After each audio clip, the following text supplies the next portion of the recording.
intention to formalize the cannabis industry is being welcomed as a move that can accelerate growth in the rural economy. Specifically, it's also expected that the industry can create 130,000 new jobs, something the President repeated in his State of the Nation address the other day. Parliament has made drastic changes to the Cannabis for Private Purposes bill, which, if passed, unlocks the recreational industry.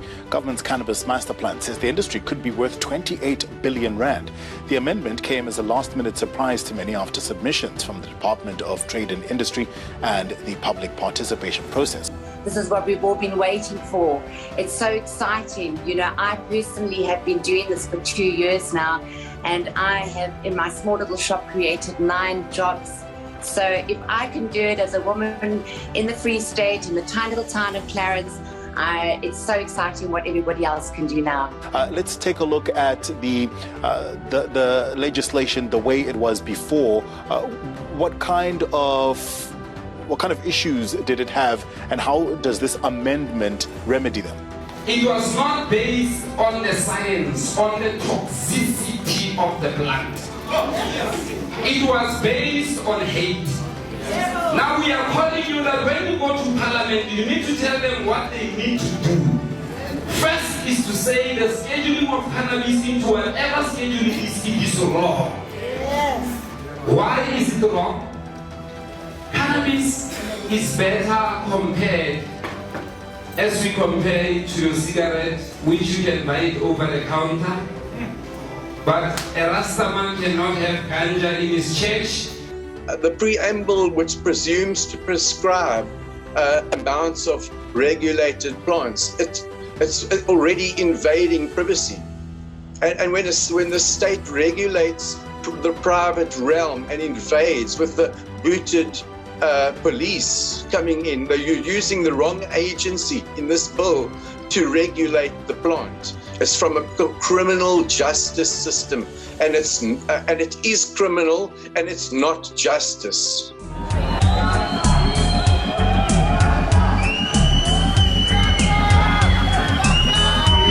We are free! We are free! We are free! We are free! We are free! The bill, as it was entirely reactive to the judgment of the Constitutional Court 2018. So it only went so far as to attempt to regulate personal and private use. There was no provision made for any sort of commercial trade in cannabis, or certainly not recreational cannabis. And to the extent that you are now seeing an unlocking or an attempt at unlocking the cannabis industry, this is because of parliamentary prerogative. This wasn't a mandate by the Constitutional Court. That stated, the Cannabis for Private Purposes bill always was riddled with all kinds of constitutional contradictions. And although there is this attempt now to make provision for the unlocking of a recreational cannabis industry, there's a lot of people in the know who say that this is an attempt to essentially shove a square peg into a round hole. You're not going to do this by amending an already unconstitutional draft piece of legislation. You're just going to tie us all up into court cases for years or decades to come. But that said, it is a step in the right direction, and it shows that Parliament and government is at least taking proactive steps towards unlocking the cannabis industry, essentially.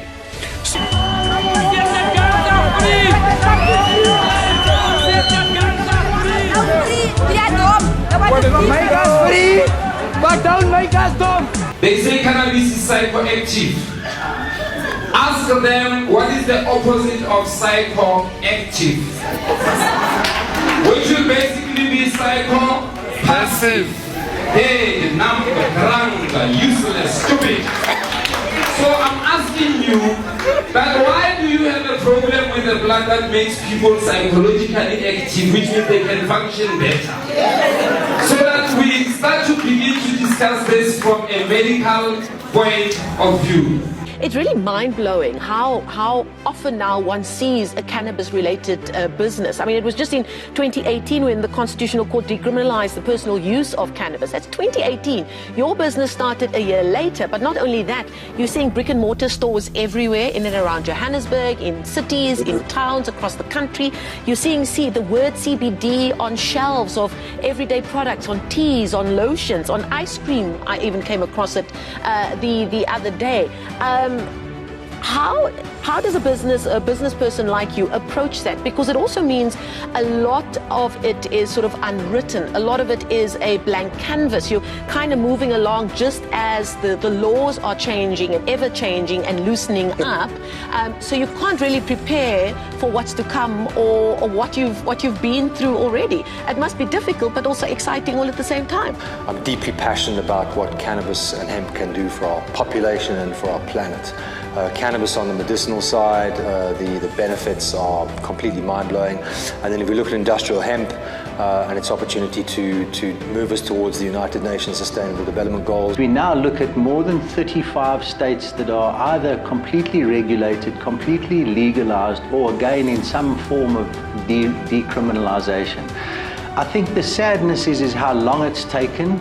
But what is proper and what is certain is progress is happening. Although it's taken a half a century, you can see just by the number of states and the number of European countries, as well as South Africa, that have decriminalized or regulated their market. So there's positive times ahead, and albeit that it's taken so long, let's hope that that rate of change increases fantastically into the future. Unemployment statistics are really, really high. The job creations, and it's not just as a cultivator. We need processors, we need trimmers, we need packers, we need drivers, we need security, we need builders to build tents and rooms and greenhouses. It's a very, very vast industry that not many people are partaking in. So once they open it up, there will be a lot of jobs available, there'll be more resources, and then obviously our economy. As our president mentioned at the State of the Nation address, the cannabis industry has the potential to create jobs that are so needed in our country. And as an industry, we need to focus on developing entrepreneurs. The government doesn't have the know-how, but I believe that the indigenous people and the cannabis community of South Africa can assist in creating a viable and a sustainable industry. So our task is towards making the people of South Africa see the value of cannabis and to change the conversation away from recreational drug use into industry. How do we make cannabis work for the people of South Africa? Let's make use of our people. You know, the fact that people are burning in order to improve their lives. People don't want to live from handouts. People want to work for themselves. And with cannabis, we are going to give them an opportunity to do that. South Africa is the place that is the most suitable for cannabis growth on earth. We have 300 out of 365 days that are considered sunshine days in South Africa, which means that we can grow 3 crops in this country. And the ability to make medicine from the cannabis that we grow in South Africa is tremendous. And that is what we are going to export to other parts of the world. And that is how we're going to repatriate the currency that was stolen from Africa. Instead of putting people in jail, let's put people to work on the farms, growing the herb for the healing of South Africa. The real bushman. Real bushman.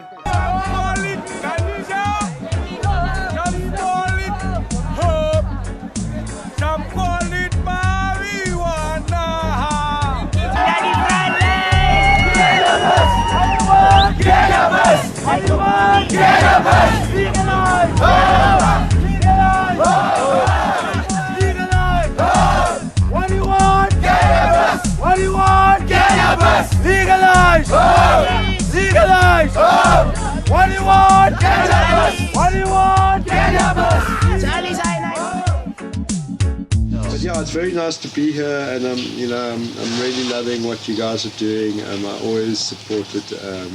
I like how the Canna Club is using its unique position, to get progressive and to help help the people around. I think it's a great thing. Your leadership thing is absolutely phenomenal. Things like the Scissor Sisters, the whole willingness to encourage entrepreneurial development here within your municipality. It's exemplary Oh, thank you very much. We really appreciate that, Simon.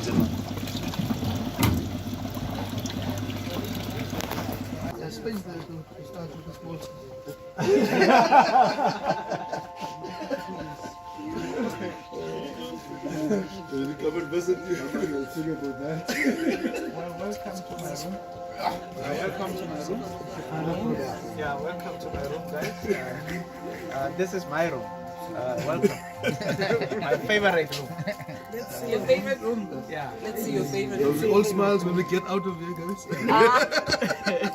Make sure you have a rope tidy. Make sure you don't come back. When you get out of control. So what exactly is it that you're doing? You are trimming. You're cleaning. Trimming. This comes from the pot, and then you clean it off the tree. Okay. It looks like this. It's got the leaves still over it. But the market wants it to look like that, without the leaves, and they just want the smokable part. And so they clean it up for us and you know, get it presentable. Or from the offcast they make the rolls. So this is one step of the process. Then from there they also need to, they'll use the trimmings as joints and stuff like that. Make hash. I'm not driving, I'm flying. All the growers want their stuff to be done with by these ladies because they're just the best at it. Yeah, for us, you know, we're so far removed from the Mzimbu area and everything, it's hard to always know what's going on there. We're always looking for ways that we can support the things on that side, but you know, there is that barrier of like, we're so far removed from it. We've been trying to get involved in local communities with the Rastafarian community in Knysna and here in Pled, which has been very successful. We've been doing things, but yeah, we're always looking for ways to try and support the legacy growers up on that side as well. And yeah, we do feel that it's the club's responsibilities to also take into consideration these other people that have been around for generations and things like that. You know, especially a lot of the newer clubs coming in and all the clubs. It's their responsibility to take care of the cannabis community as a whole, not just as an individual thing. All right, but just to get back to your things, we got a little bit off track there now. How do you see the things in South Africa happening so far, like with all the legalization, just moving away from the Transkei and that area now, just as a general, right across the board, how do you feel about things happening? I mean, a comment around the legalization is again, just to say, you know, that for the poor heritage farmers, all the changes have brought incredible pain and hardship, you know, because there was, what we've always got to remember, that in all these countries there were indigenous people who kept this plant alive when the United Nations and our government wanted to like basically poison every live plant with helicopters, you know, in the case of the Mpondo farmers. Yeah, and so the challenge then becomes, you know, how to involve people, and it's very frustrating that, like, legally we still haven't got anywhere closer to the goal, you know, and it's all seems lip service. But it seems like there is, like, there's a lot of input from the public, like a big thing that you hear everyone say, everyone refers back to the heritage farmers, so it is kind of thing that is known now. But the question here is, are the voices being heard? Are they like progressively like making consideration of that and working that into the bill, or is it as in everything, we see the capture of cannabis, you know, and we see private sector interests, whatever at whatever level, whether they be these nefarious clubs who claim rights that don't exist, or the capture of political forces. So a very good example locally in Mpondo land would be that there's been a lot of talk and work that our NGO's done towards a local processing unit for hemp, and it's been very strategically placed within the growing area, the greatest growing area, so that all the farmers would be able to literally carry these stalks on their heads or on donkeys, and it would access almost 20,000 growers, this one location. And so we went a long way getting government to agree that this would be a centre focus, and that was dropped overnight for a tea estate, 200 kilometers in the wrong direction, because that's the only way that the powers can see that one guy can own this thing, have a fence, make money, you know, and so often these good community kind of initiatives are deliberately not understood or not implemented because people are very happy with the standard kind of winner takes all. I'm going to have my license, I'm going to control this place and make all the money. So I think that always happens, and that's really sad, you know. But what is really nice to see is how the public has participated in this whole lawmaking process. You know, if you have been following these parliamentary carryings on around the Portfolio Committee on Justice, it's absolutely incredible how our community has kind of come up to the challenge and really made very, very thoughtful, careful presentations. I think even Parliament has been I'm very surprised, and the parliamentarians. And so it's going to be quite nice, I think, to go back and look at that as well. Thank you very much. Thank you for taking the time to input in this particular process. We value all the inputs and we will respond accordingly. Paul Michael Keisha. Greetings to you, Chair, honourable members of Parliament and the various members of civil society who we are serving in this process. Now, everything that I say here is with the greatest of respect, and I hope that I'm not later accused of perhaps overstepping a boundary. It certainly isn't intentional. But I would like to say, again, with respect, that it has been artificial to confine us to addressing this portfolio committee on only the commercialization of hemp plug-in, because the question will throughout always be big as to whether this foundation is sound enough to be built on, the foundation that is the rest of the bill. Now, I say this because Section 36 of the Constitution, the supreme law of the Republic, requires that the state, not civil society the other way around, but the state has to justify rights limitations. And this is with reference to considerations such as the purpose of that limitation, whether that purpose is achieved, and ultimately whether there are less restrictive means to achieve that same purpose. Now, certainly there's going to be submissions to you throughout these 2 days that there are certainly less restrictive means. And you've heard many ways in which this can happen in a less police-orientated approach. I believe that the Minister of Justice is the completely wrong person to regulate this entire resource, and it should be open to democratic structures, not just one minister.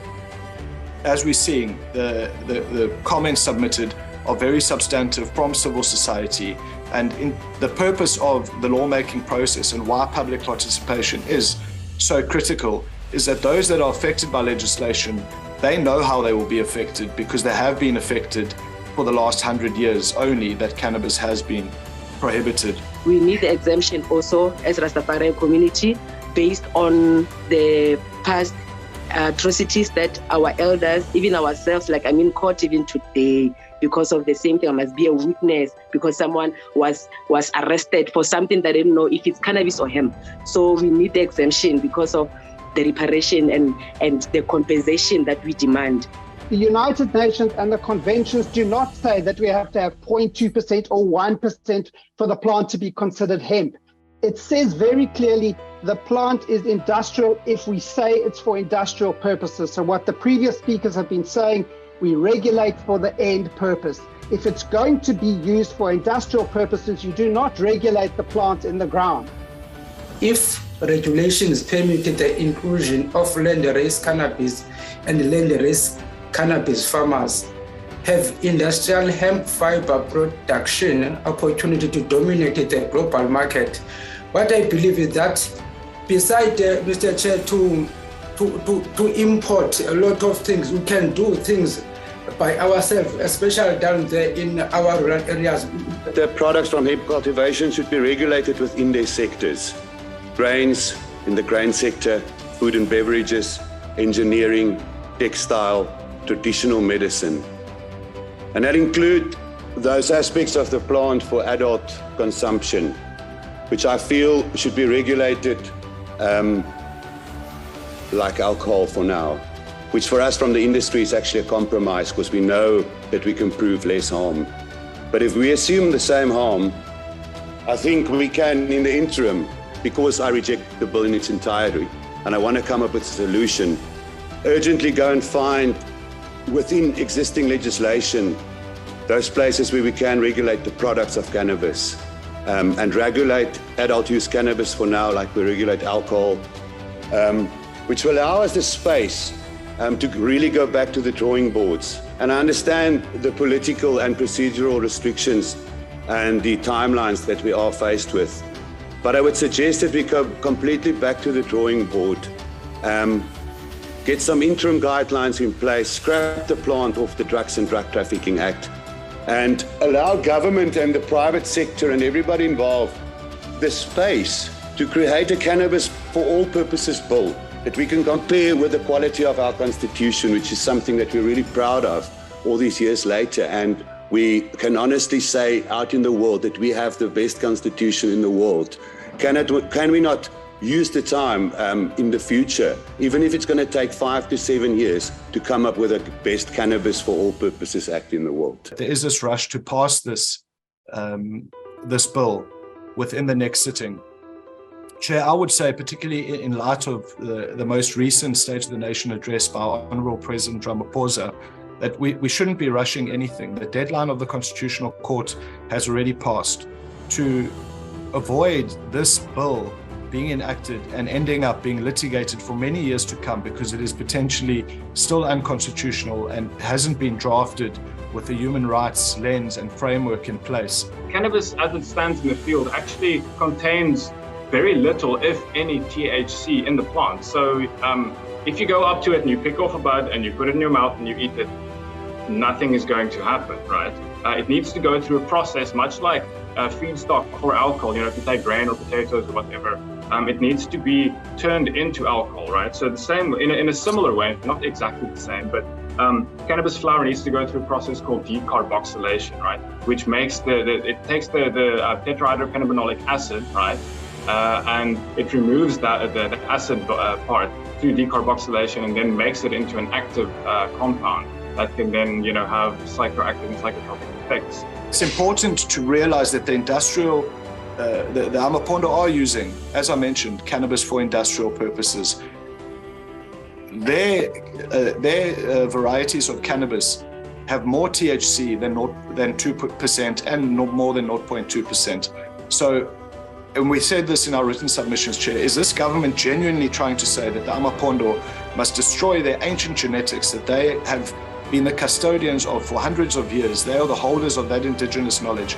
Must they now destroy those cultivars in favor of imported hemp varieties from Canada, from China, from France, as Chief Deco mentioned, how much the hemp industry is said to be worth in China. In fact, the shirt that I'm wearing is made out of cannabis, but unfortunately, this cannabis had to be imported from France into South Africa to be made by a South African company. Whereas we've got hundreds of thousands of tons of industrial cannabis in Pondoland right now as I'm speaking to you.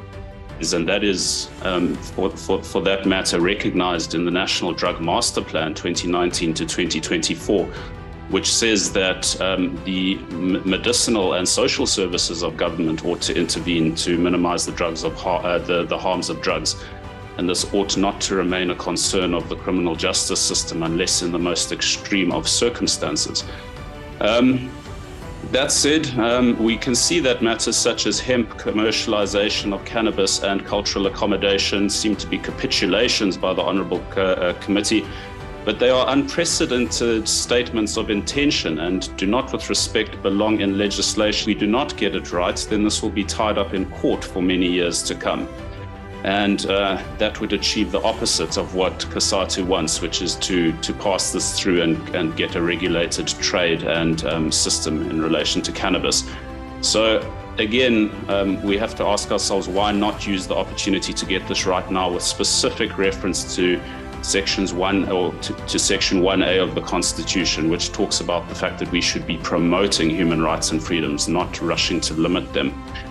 The only rush really is for the South African police services to cease arresting people for what are already no longer crimes in terms of the judgment of the Constitutional Court.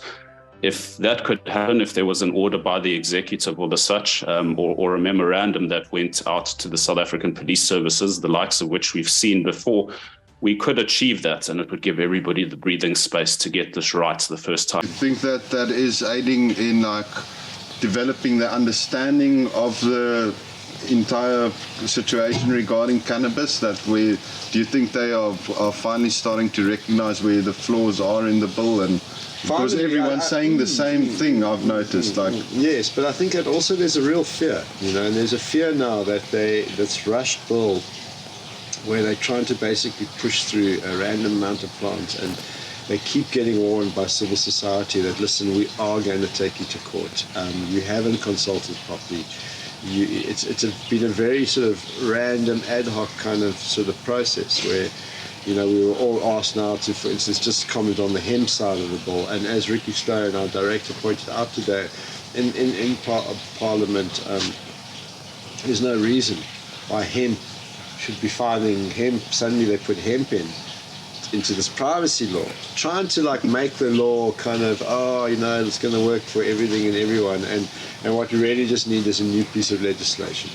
And so I think there's this questioning, okay, so you're going to sue us, oops, we're in trouble, and they are scared of that, but they've laid a number of kind of pips to fall in with this law. Okay. That is going to stop it, I think, it will be promulgated, but then, it's going to stay in the courts. And so the other reality is that then we're just going to sit with a situation where the existing laws continue, which is a law that has no defined number of plants. It's just all about private use and what you can justify. Yeah, so there's no real regulation there or certainties on how the industry must work? Technically it means I can grow a hectare of land race to build my house. Exactly. Or high THC. That's so also it's personal really use. about the use, Making sure that it is personal use. I think that's where it gets tricky. Is they don't want to. They can get that it's not a. They don't want to put a number on it, but it makes it super impossible to regulate. Yeah, and that's also why, just to say, look, I'm very excited about your leadership models, and for me, the reason why we've always taken time to, as the EFSN, to spend time at this club. We've also brought some community members here, and we've seen how the time that you've taken, to explain things. But one of the big things is that this is a legal model that we can agree with. The model of having the plants here. We all would love an ideal world, but unfortunately we're not in an ideal world. We're in a world where we governed by the Drug Act. Yes. Which makes it expressly, illegal to transport, for instance, cannabis. So I'm excited about this model. We're very, very excited about bringing communities here to further this leadership thing. You guys have very, very good links with the Department of Trade and Industry. You have developed very good links with your municipality. And so this is a really good thing. And I just wish that more clubs and people would think like you guys. Especially now, because it's just really unacceptable, that people are being excluded like they are. Yeah, no, that cannot be, because they've probably everyone that's now a club owner smoked their first weed from those guys, so those are the seed bearers. They are the ones that have always been working with the plant. So to have them excluded is complete sacrilege, man. That's really not the way to go forward. It's just a difficult equation that we haven't figured out yet, because I feel like people don't want to exclude anybody, and there's enough space for everybody in this scope, and then there's a few people that are just and I don't think it's even purposeful. A lot of it is just the rush for wealth, and that means that as humans we're okay with standing on each other, to get to the top. So that's part of the problem. And then there's also been a lot of kind of loose misinterpretation of the law as well, which we really need to define. It's fine for, I think, all of us to try different models and everything, but it's wrong to kind of claim you know, for instance, that one model is right or more legal. This is the way. But the reality is that, you know, everything is illegal, from that landrace farmer, you know, like taking those seeds or carrying that biomass out and processing it through to him, through to a club, through to a sangoma, you know, giving it, we're all illegal. And so, yeah, it's all in the same boat. But say now, let's say all the legal barriers are out of the way, right? And we've got now our beautiful farmers there in the Transkei region. What would you say is the best way for us to, like, because you said the value of the product is like R6 or something a gram, so like what's the best way to utilize that product? You're talking about the biomass, but like to have their flour amongst the clubs, would that be a viable option? Is that flour, doesn't it really compare to high value THC, or like what's the best way to make use of this landrace? You were talking about also processing it into like hash. The best way to make use of the landrace is to allow, first of all, for the biomass, the immediate use of the biomass, and there the herd is very valuable. And we've talked about some farmers already sitting on 75,000 rand now as we speak of value that they're just earning, you know, because they don't know what to do with. Seeds also have an immense value, although it is a little bit, the research numbers are a little bit less unclear exactly. And so there we have then we have something that's viable, but also the flour and those terpenes and those cannabinoids are incredibly valuable. And we've seen the medical effect of the oil, that it's so powerful, and also the balance of cannabinoids, and then it also becomes quite exciting because you can harvest at different times through the growth cycle. Okay. You know, so as an indigenous hemp, there's definitely possibilities. In terms of like a new legal way, you know, if we had to look at this privacy ruling, then, you know, I think the thing that the UFSN would very much push is kind of a model where you could appoint a subsistence grower to grow your private cannabis for you. So not this complicated structure where there's clubs all over the country dividing this one cannabis plant, but a very simple, you know, human to human, family to family link where, you know, I don't have the space, so I employ an indigenous family grower. You know, that could be a very, very beautiful model. Along with some of the things you guys are looking at, I really like. Fantastic, man. And just for the people out there, is there a way that people can support you guys on your mission, and is there a way for people to help and contribute towards things at this point?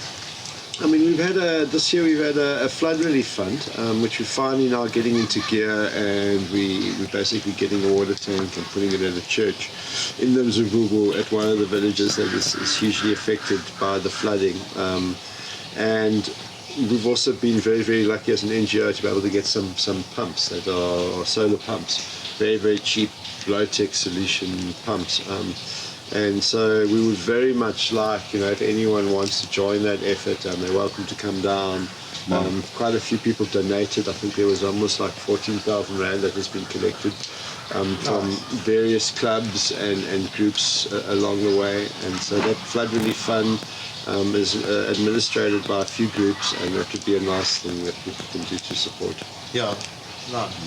Oh, that's beautiful. And then just to, you know, the huge thing is just to get involved in this parliamentary process, or at least witness it. I mean, we've had some of the most amazing things happen over the last year or two in this parliamentary portfolio committee process. And we checked this morning, there's like 12 people in the country watching. Okay. Yeah, that's the same. And as you say, there's such a massive like public interest in that, you know. It's so an interest of the public because it affects everyone.